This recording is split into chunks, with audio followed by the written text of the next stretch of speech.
പിയോ എന്നപ്പോഴുള്ള ഒരു ഘട്ടത്തിൽ പറയുന്നുണ്ട്, ഇതിഹാസങ്ങൾ ലോകത്ത് പല ഭാഷകളിലുണ്ട്, പക്ഷേ 21-ാം നൂറ്റാണ്ടിലെ രാഷ്ട്രീയ ജീവിതത്തിൽ ഒരു ഇതിഹാസ കഥാപാത്രത്തിന് റോള് കിട്ടുന്നത് ഇന്ത്യയിൽ മാത്രമാണ്. ഇപ്പോൾ യുളീസസിനെ വെച്ചിട്ടോ അഗമെമ്നോണിനെ വെച്ചിട്ടോ അല്ലെങ്കിൽ മറ്റേതെങ്കിലും ഒരു കഥാപാത്രത്തെ വെച്ചിട്ടോ നിങ്ങൾക്ക് ഗ്രീസിലോ യൂറോപ്യൻ ജനാധിപത്യത്തിലോ ഒന്നും ചെയ്യാനില്ലല്ലോ. ഇപ്പോൾ ഷേക്സ്പിയറുടെ ഒരു കഥാപാത്രം കൊണ്ട് ബ്രിട്ടീഷ് പാർലമെന്ററി പൊളിറ്റിക്സിലോ ഒന്നും ചെയ്യാനില്ല. പക്ഷെ രാമനെ കൊണ്ട് എന്തും ചെയ്യാം. ഇതൊരു സാധ്യതയുമാണ്, ഇതൊരു വലിയ വെല്ലുവിളിയാണ്. കാരണം ഇത് രാമൻ ഇങ്ങനെ പ്രവർത്തിക്കുന്നിടത്തോളം കാലം നിങ്ങൾ രാമനെ വിട്ട് കളഞ്ഞു കഴിഞ്ഞാൽ നിങ്ങൾക്ക് വിടാന്നേ ഉള്ളൂ, ഇത് പ്രവർത്തനമൊന്നും അതിന്റെ പോവില്ല.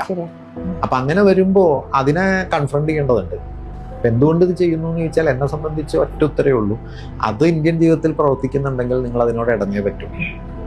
ഇല്ലാത്തതിനെ വിളിച്ചുകൊണ്ട് വരണ്ട, പക്ഷെ ഉള്ള ഒന്നാണെങ്കിൽ ഇവിടെ അതിന്റെ ഫോഴ്സ് ഉണ്ടെങ്കിൽ നിങ്ങൾ അതിനെ ചലഞ്ച് ചെയ്യണം. Thank you sir, thank you very much. അപ്പൊ ഇദ്ദേഹം പറഞ്ഞ അർത്ഥം ഇത്രയേ ഉള്ളൂ, പഴയ ഗ്രീക്ക് ഇതിഹാസങ്ങളിലുള്ള ദൈവങ്ങളെല്ലാം പോയി, രാമൻ മാത്രമാണ് നിലനിൽക്കുന്നത്. വലിയ പ്രശ്നമാണ്. എന്തായാലും എന്നെ സംബന്ധിച്ചുള്ള രാമൻ ആക്രമണം കഴിഞ്ഞതിന് ശേഷം ശ്രീലങ്കയിലുള്ള എല്ലാ പെണ്ണുങ്ങളെയും കയറി ബലാത്സംഗം ചെയ്യാനൊന്നും രാമൻ പറഞ്ഞിട്ടില്ല. എന്നെ വിശ്വസിക്കാത്ത എല്ലാവരെയും കോട്ടവാതിലിൽ കൊണ്ടുപോയി കല്ലെറിഞ്ഞു കൊല്ലണം, ഞാൻ മാത്രമേ ദൈവമുള്ളൂ, എന്നെ മാത്രം വിശ്വസിച്ചാൽ മതി എന്ന് രാമൻ പറഞ്ഞിട്ടില്ല. Raman is such more liberal. പുള്ളിയുടെ ഒരു പ്രശ്നം ഇവർ പറയുന്നത് ശംഭുകനെ കൊന്നതാണ്. ശംഭുകൻ ഒരു ദളിതനായതുകൊണ്ട്, ദളിതൻ തപസ് ചെയ്തതുകൊണ്ടും, അന്ന് ബ്രാഹ്മണർക്കല്ലാതെ ദളിതർക്ക് തപസ് ചെയ്യാൻ പാടില്ലാത്തത് കൊണ്ടും ആ ബ്രാഹ്മണ മേധാവിത്വത്തിന് വേണ്ടിയിട്ട് രാമൻ കൊന്നു എന്നൊക്കെയാണ് പറയുന്നത്. അതാണ് ഇവർ എപ്പോഴും പാടി നടക്കാറുള്ളൊരു കാര്യം. നമുക്ക് പോയിന്റിലേക്ക് വരാം. ഗ്രീക്ക് ഇതിഹാസങ്ങൾ എന്ന് പറയുമ്പോൾ പ്രധാനമായിട്ടും ഉള്ളത് ഇലിയഡ് ആൻഡ് ഒഡീസിയാണ്. നിങ്ങൾ ട്രോയ് എന്നൊരു സിനിമ കണ്ടിട്ടുണ്ട്? അക്കിലിസ് എന്ന രാജാവ് നമ്മുടെ ബ്രാഡ് പിറ്റ് ആണെന്ന് തോന്നുന്നു. കണ്ടു നോക്ക്, ട്രോയ് എന്ന് പറയുന്ന സിനിമ. ട്രോയെ ആക്രമിക്കുന്ന ഗ്രീസ്, അതിലത്തെ ആ കഥ, അവിടുത്തെ യുദ്ധം, അതിലത്തെ അക്കിലിസ് എന്ന് പറയുന്ന ദേവൻ, അതായത് ഉപ്പൂറ്റിയിൽ അമ്പ ചെയ്താലേ അക്കിലിസ് മരിക്കുള്ളൂ, ഇതൊക്കെയാണ് അതിൽ പറഞ്ഞിരിക്കുന്നത്. അപ്പോൾ അങ്ങനെയുള്ള ഒരു സിനിമയാണ്. അതൊക്കെ ഉൾക്കൊള്ളുന്ന ഒരു വലിയ കഥയാണ് ഇലിയഡ് എന്ന് പറയുന്നത്. ഒഡീസി എന്ന് പറയുന്നത് ട്രോജൻ യുദ്ധം ജയിച്ചതിന് ശേഷം ഗ്രീക്ക് വീരനായിട്ടുള്ള ഒഡീസിയസ് തൻ്റെ ജന്മനാടായ ഇത്താക്കയിലേക്ക് മടങ്ങിയ ആ 10 വർഷത്തെ മടക്കയാത്ര, രാക്ഷസന്മാരുമായിട്ടുള്ള യുദ്ധം, തിരകളോടുള്ള യുദ്ധം, ഇതൊക്കെയാണ് അതിന്റെ ഇതിവൃത്തം. ഗ്രീക്ക് ഇതിഹാസങ്ങളിൽ ദൈവങ്ങളുടെയും മനുഷ്യരുടെയും മക്കളായി ജനിക്കുന്നവരെല്ലാവരും തന്നെ മരണശേഷം ഒളിമ്പസ് പർവ്വതത്തിലെ ദൈവങ്ങളുടെ നിരയിലേക്ക് ഉയർത്തപ്പെടുകയോ പ്രത്യേക ആരാധനമൂർത്തികളായി മാറ്റപ്പെടുകയാണ് ചെയ്യാറ്. അതിലൊന്നാണ് ഹെരാക്ലിസ്, പരമാധികാരിയായ ന്യൂസ് ദേവന് ഒരു മനുഷ്യ സ്ത്രീയിലുണ്ടായ പുത്രൻ. അതുപോലെ അഖിലിസ്, ഇലിയഡിലെ പ്രധാന കഥാപാത്രമാണ് അഖിലിസ്. അസ്ക്ലിപ്പിയസ്, സൂര്യദേവനായ അപ്പോളോയുടെ മകനാണ് അസ്ക്ലിപ്പിയസ്. ഗ്രീക്കുകാർ അദ്ദേഹത്തെ വൈദ്യശാസ്ത്രത്തിന്റെ പിതാവായിട്ടും ഒക്കെ കാണുന്നത്, ഗോഡ് ഓഫ് മെഡിസിൻ എന്ന രീതിയിലൊക്കെയാണ് കാണുന്നത്. ഒഡീസി എന്ന ഇതിഹാസത്തിലെ പ്രധാന നായകനാണ് ഒഡീസിയസ്. ഒരു യുദ്ധവീരൻ എന്ന നിലയിൽ, ധീരൻ എന്നുള്ള നിലയിലൊക്കെ ആരാധിക്കപ്പെടുന്നു. അതുപോലെ ഹെലൻ, ലോകത്തിലെ തന്നെ ഏറ്റവും സുന്ദരിയായ സ്ത്രീയായിട്ടാണ് ഇവരെ കാണുന്നത്. ഇലിയഡിലെ ഒരു പ്രധാന കഥാപാത്രമാണ്. ട്രോജൻ യുദ്ധത്തിന്റെ ഒരു പ്രധാന കാരണം ഹെലനാണ്.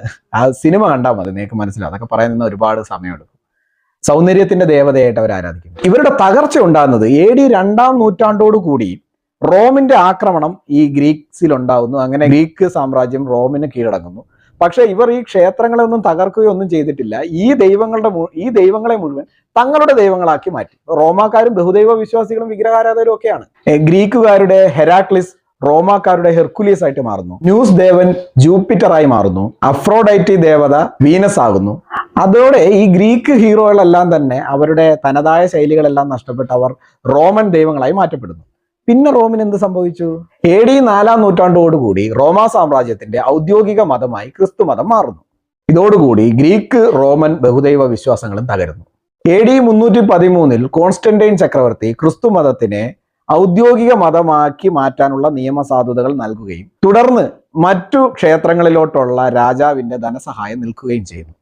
അതങ്ങനെയാണല്ലോ, ഇവർക്ക് മറ്റുള്ളവരെ കണ്ടുകൂടാ. ആ കണ്ടുകൂടാത്ത പ്രശ്നമാണ് ഇവരുടെ ഉള്ളിൽ നിന്നും പുറത്തു വരുന്ന ഈ വർഗീയ വിഷം. അതവർ സംഖ്യകളുടെ പേരിൽ നേരെ ഹിന്ദു ദൈവങ്ങളുടെ പുറത്തോട്ട് കൊണ്ടുവരും. അപ്പോൾ നമ്മൾ തിരിച്ചു വല്ലതും പറയുമ്പോൾ നമ്മൾ വർഗീയവാദിയാവും. ഇതിന്റെ കാര്യം ഞാൻ തീരുമാനമാക്കി തരാം.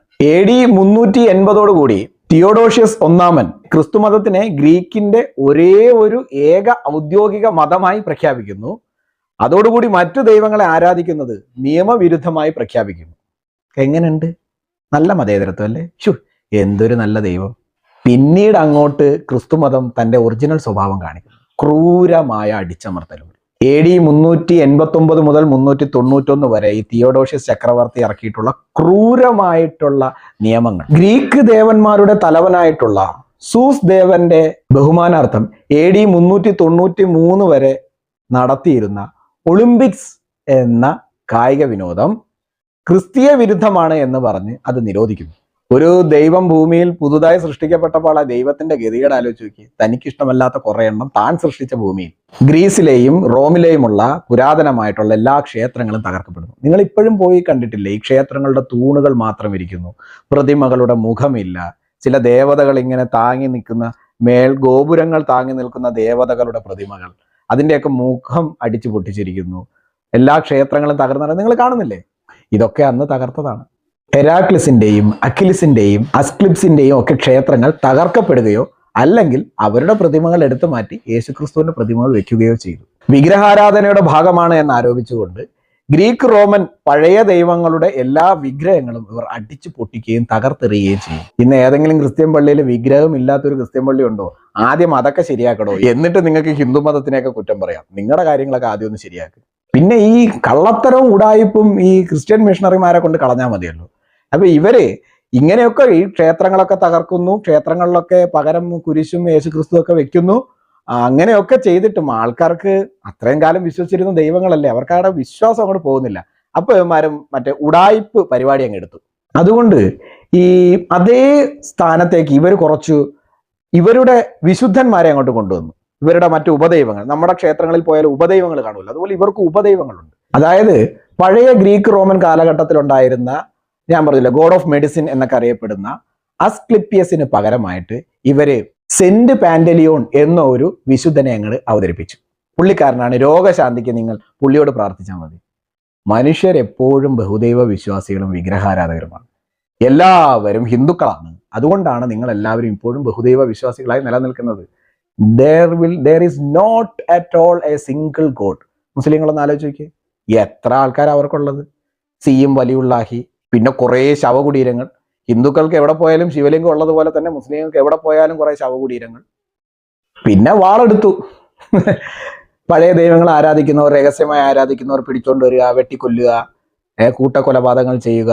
പിന്നെ രാജാവല്ലേ, മരണാർത്ഥം, ജീവഭയം.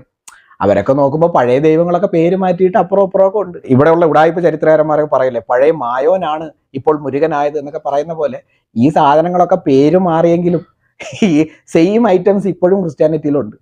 അങ്ങനെ പിന്നെ ജനങ്ങളൊക്കെ അതിനെ എങ്ങനെ വിശ്വസിച്ചു. അങ്ങനെ നൂറ്റാണ്ടുകൾ ഓടി 2026 ഇപ്പോൾ നിങ്ങൾക്ക് മനസ്സിലായില്ലേ, ഇന്ത്യയിൽ രാമൻ മാത്രം നിലനിന്നു. 1-2 വർഷമല്ല, 10,000 വർഷത്തോളമായിട്ട് രാമൻ നിലനിൽക്കുന്നു എന്നത്.